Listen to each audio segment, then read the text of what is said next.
राज्याचे उपमुख्यमंत्री माननीय अजितदादा पवार साहेबांचा एक व्हिडिओ व्हायरल केला जातोय आणि अत्यंत खोडसाळपणे त्या व्हिडिओमध्ये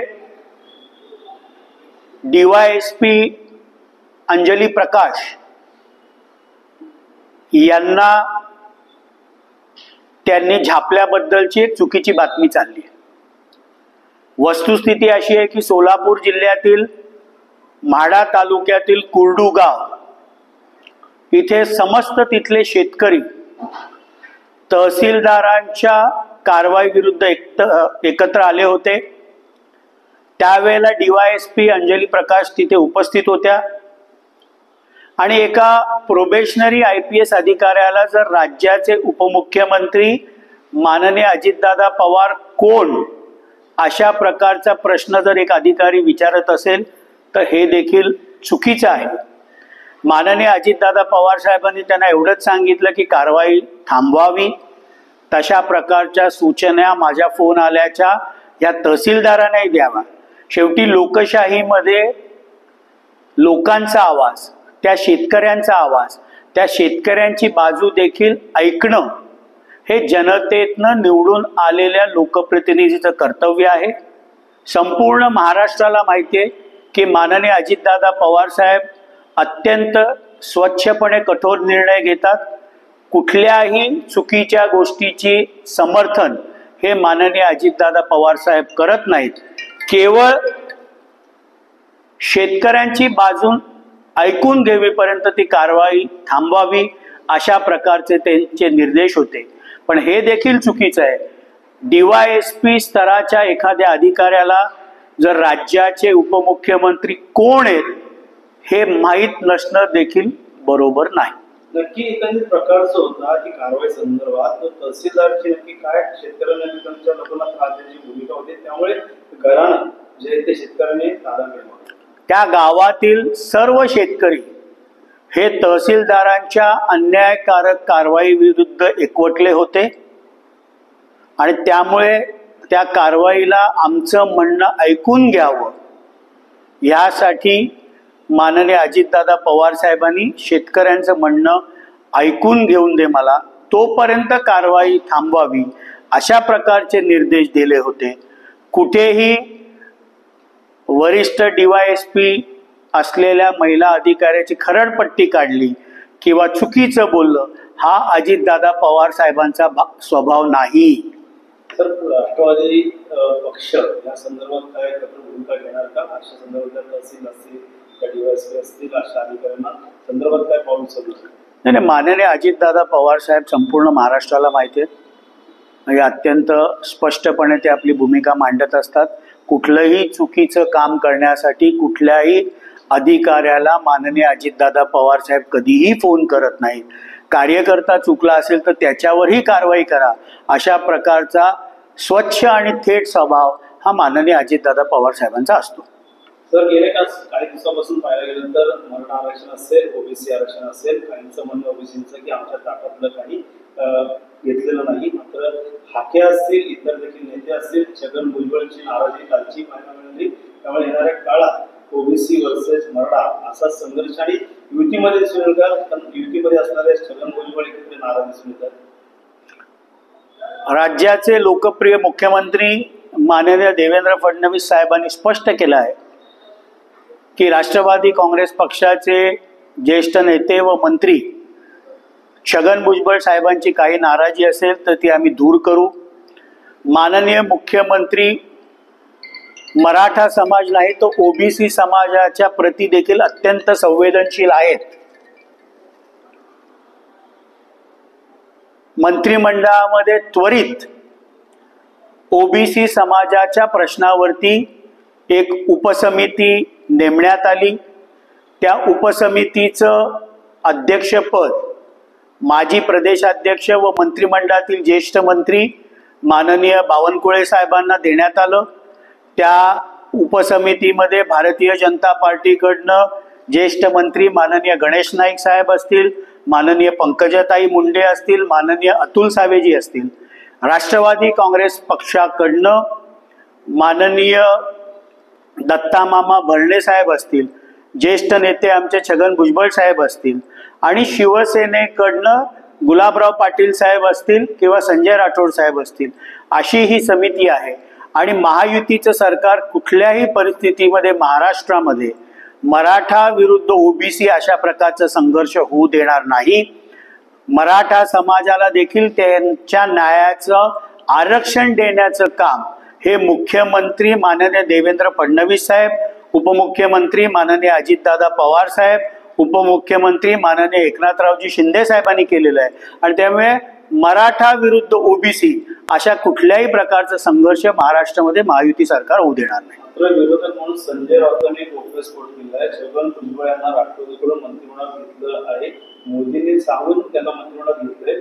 त्यातच जर भुजबळ यांना वाटत असेल समाजावर अन्याय झाला तर भुजबळ हे राजीनामा देणार का? तसेच मंडळाच्या मुद्द्यावर तुम्ही शिवसेना सोडली होती. बाळासाहेब म्हणाले होते की शिवसेना जातीवादीचं राजकारण करणार नाही, शिवसेना सोडली होती, आता तुम्ही मंत्रिमंडळ सोडणार का, असा सवाल त्यांनी केला आहे. माननीय राष्ट्रवादी काँग्रेस पक्षाचे नेते ज्येष्ठ मंत्री माननीय छगन भुजबळ साहेब हे सातत्याने ओबीसी समाजाच्या प्रश्नावर आपला आवाज उठवत असतात.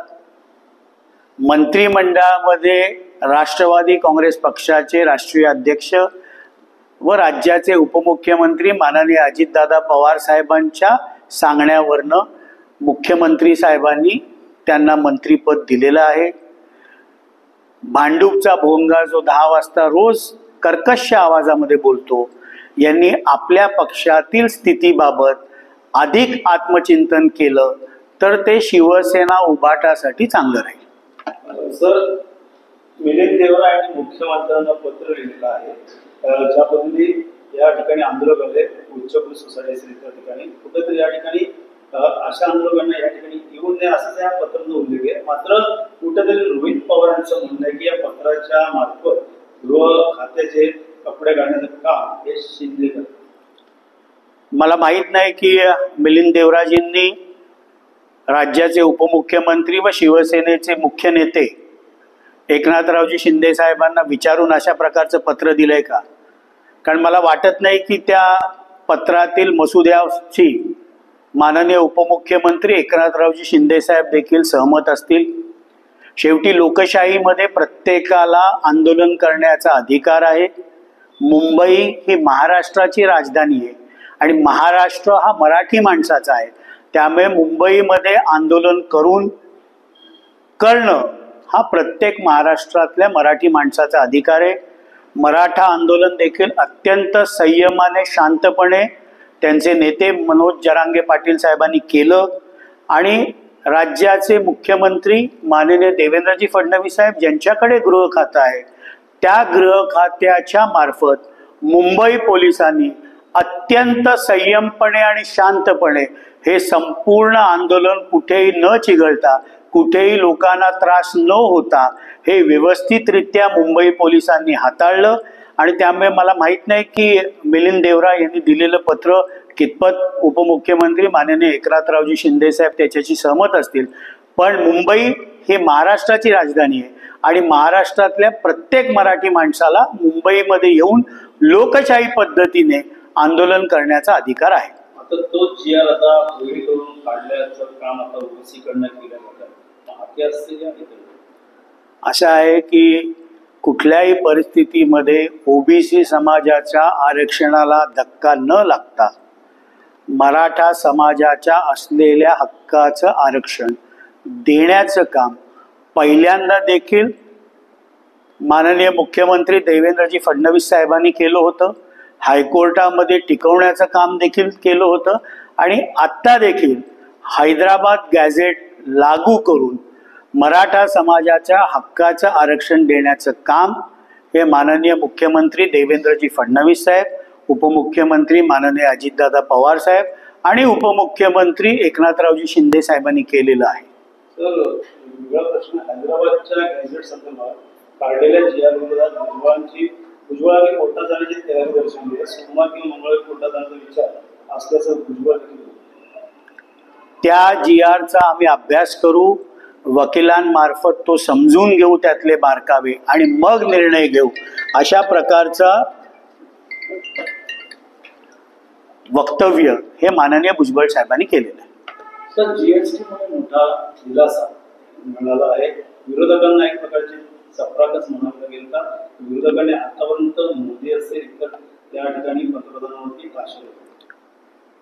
देशाचे लोकप्रिय पंतप्रधान माननीय नरेंद्र मोदी साहेबांनी एक मोठा दिलासा भारतातील तमाम भारतीयांना दिला आहे.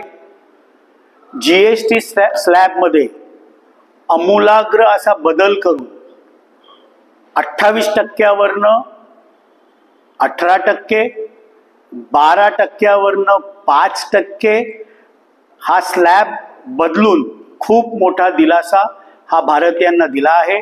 शाळेत जाणाऱ्या पेन्सिल असतील, वह्या असतील, कंपॉस बॉक्स असेल, अशांवर तर 0 जीएसटी हा माननीय लोकप्रिय पंतप्रधान नरेंद्र मोदी साहेबांनी केलाय आणि म्हणून त्यांचं करावं एवढं कौतुक आणि अभिनंदन कमी आहे. विमामध्ये देखील काय जीएसटीचा अनेक शेतीचे ट्रॅक्टर असतील, उपकरणं असतील, ट्रॅक्टरचे पार्ट्स असतील, टायर असतील, ठिबक सिंचन असेल, मेडिक्लेम असेल, तुमचं खाण्याचे पदार्थ असतील, या भरपूर साऱ्या वस्तूंवर जीएसटी हा कमी करण्यात आलेला आहे आणि येणाऱ्या काळामध्ये भारताला आत्मनिर्भर बनण्यासाठी जी चालना, जी अर्थव्यवस्थेला चालना द्यावी लागते, ही या जीएसटीच्या सवलतीमुळे नक्कीच मिळणार.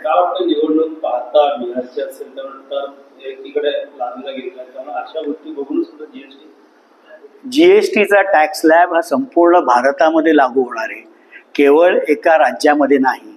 त्यामुळे बिहारच्या निवडणुकींचा आणि ह्या जीएसटीच्या सवलतींचा सुताराम संबंध नाही. दुर्दैवाने देशाच्या हिताचा एवढा मोठा निर्णय होत असताना बिहारच्या राजकारणाचा चष्मा लावून जी काय आलोचना विरोधक करतायत ही अत्यंत दुर्दैवी आहे. काय? शरद पवार गटाचे माजी नगरसेवक अमित सरायचे भाजपमध्ये प्रवेश केलेला आहे.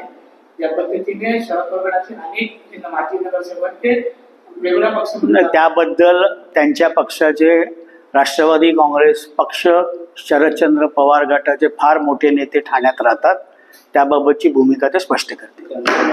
शिवसेनेमध्ये काय वाद झाला होता विकासाच्या मुद्द्यावरती, स्थानिक कार्यकर्त्यांमुळे आग्रहामुळे त्यांच्या पक्षातल्या गेलेल्या माणसावर बोलून फार त्यांच्या पक्षाला मला महत्व द्यायचं नाही. सर, त्यांच्याच पक्षातले आता महायुतीमध्ये आलेले, त्यांचं कशा प्रकारे स्वागत करणार? शेवटी महायुतीमध्ये आले असतील, भारतीय जनता पार्टीमध्ये तर त्यांचं स्वागत करतो, पण त्यांच्या पक्षातनं म्हणजे राष्ट्रवादी काँग्रेस पार्टी, शरदचंद्र पवार गटातून जो कोणी जात असेल त्यांच्या पक्षाची भूमिका ठाण्यातील कलाकार, नकलाकार ज्यांना मी म्हणतो ते ती भूमिका मांडतील.